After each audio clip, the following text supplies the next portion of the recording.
আর বিশেষ করে আমি ওমর ভাইয়ের কাছে ক্ষমা চাইতেছি। তো ওমর ভাই, আপনার কাছে যদি আমি ভুল করে থাকি বা মনে হয় আমি ভুল করছি, আমার ক্ষমার দৃষ্টিতে দেখবেন। আপনার কাছে আমি ক্ষমা চাইতেছি। আমি ভালো থাকলে আমারে ভালোই থাকতে দিও, কারণ খারাপ হলে সইবার ক্ষমতা তোমার নাই। অবশেষে লাইভে এসে ওমর ভাইয়ের কাছে ক্ষমা চাইলেও বউ ব্যবসায়ী কামরুল। আমি জানতাম যে অবশেষে এইটাই হবে।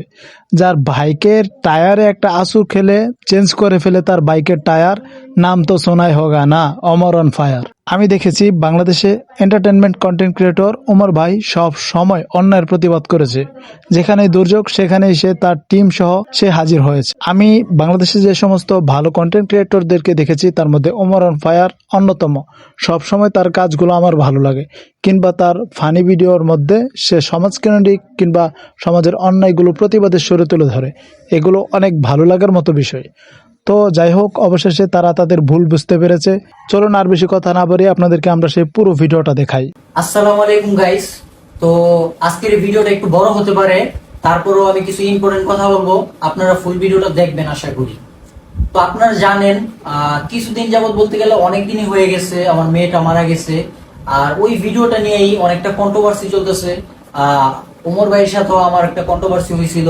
আর কিছু পাবলিক আমাদের ভিডিও কাইটে কাইটে নিয়ে ওইটা আপলোড দিছে, যার জন্য আমাদের মধ্যে একটা দ্বন্দ্ব তৈরি হয়ে গেছে। মানে ওমর ভাইয়ের সাথে আমার একটা ঝগড়া সৃষ্টি হয়ে গেছে আর কি। তো ওই ঝগড়াটা আমাদের পারিবারিক বিষয় চলে আসছে, মানে আমাদের পারিবারিক বিষয়ও চলে আসছে আর কি। তো হয়েছে, মানুষ বলতেই ভুল হয়। আমি মনে করি আমি ভুল করছি, যার জন্য আপনাদের কাছে আমি ক্ষমা চাইতেছি। আর বিশেষ করে আমি ওমর ভাইয়ের কাছে ক্ষমা চাইতেছি। তো ওমর ভাই, আপনার কাছে যদি আমি ভুল করে থাকি বা মনে হয় আমি ভুল করছি, আমার ক্ষমার দৃষ্টিতে দেখবেন। আপনার কাছে আমি ক্ষমা চাইতেছি। আর হয়েছে গাইস, ওমর ভাইরে নিয়ে আজকের পর থেকে আমি কোনো ভিডিও বানাবো না। আর ওমর ভাই, তুমিও আমার নিয়ে কোনো ভিডিও বানাও না। আর তুমি একটা রিপ্লাই ভিডিও দিয়ে দিও, যাতে সবাই বুঝতে পারে আমাদের মধ্যে কোনো ঝগড়া বিবাদ নাই, আমাদের মধ্যে কোনো দ্বন্দ্ব নাই। আমি ইমরান ভাইয়ের সাথে কথা বলছি, মানে বড় ভাইয়ের মাধ্যমে আমি ইমরান ভাইয়ের সাথে কথা বলছি।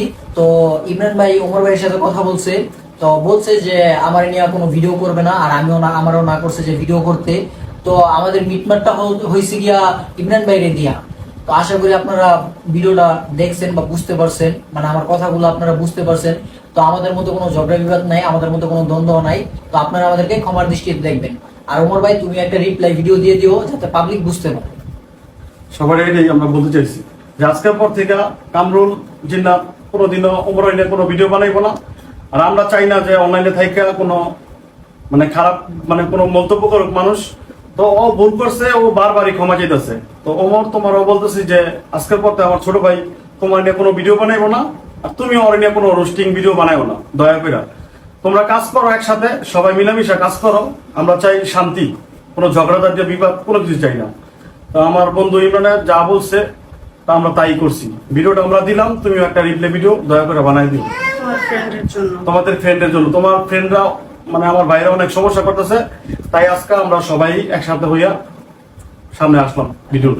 তো গাইস, আজকের পর থেকে আমার বাইরে কোনো কেউ খারাপ মন্তব্য করেন না।